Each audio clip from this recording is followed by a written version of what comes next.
Hi friends, welcome to part 3 of how to create a Powtoon cereal box assignment. So, if you haven't watched part 2 and part 1, then go ahead and please watch it. So,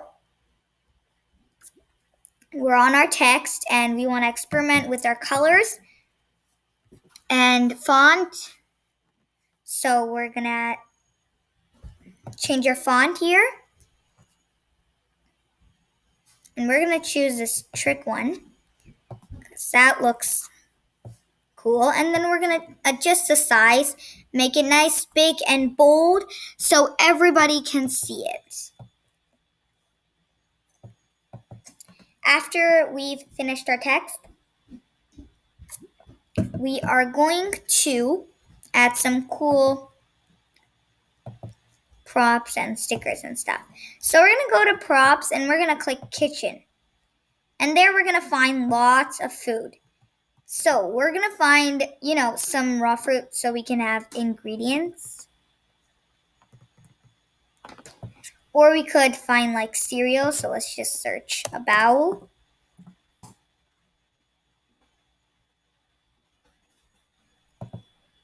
So you could say this is our cereal.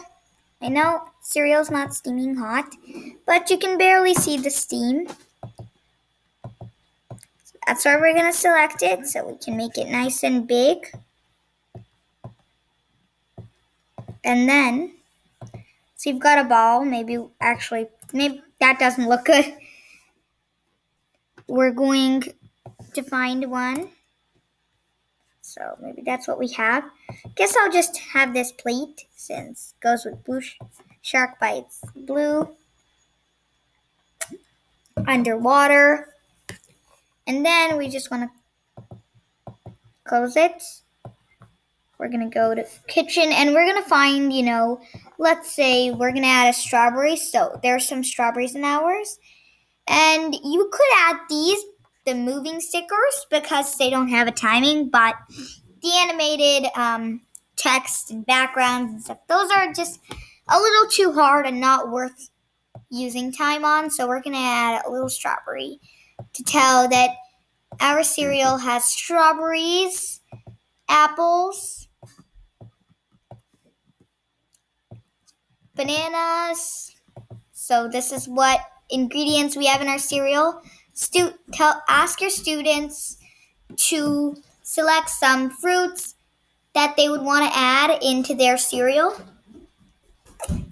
Because again, we want to be healthy, so that's why we're going to add some fruits. We want some cherries in there too, so that's the fruits that we have in our cereal. And then we're going to scroll down and, find some more. So we have plates and forks here, a bunch of other stuff. And we're going to go to shapes and then design elements. Yes, design elements. All these fun badges and stuff. And we're going to select this one. Oh, I don't want the cherry. I want this. Okay, there we go. See, I think we'll just have to remove it like that. Much easier. And we're going to make this large. And we could actually place it underneath, but I'm not sure how, actually. So, yeah, you could use these as a plate, because if you go to the bottom, there's so many circles, badges, and you could maybe add text and say 100% organic. So if you want to learn how to add that on, whoa, this is really, really hard. Okay, maybe I just want to click undo. So here we have our badge. We're going to shrink it just a bit. And we're going to go to text and we're going to click add body text because we want super tiny text. And we're going to write 100% organic. So here we're just going to add the percent organic. Thanks for watching. Don't forget to watch part 4.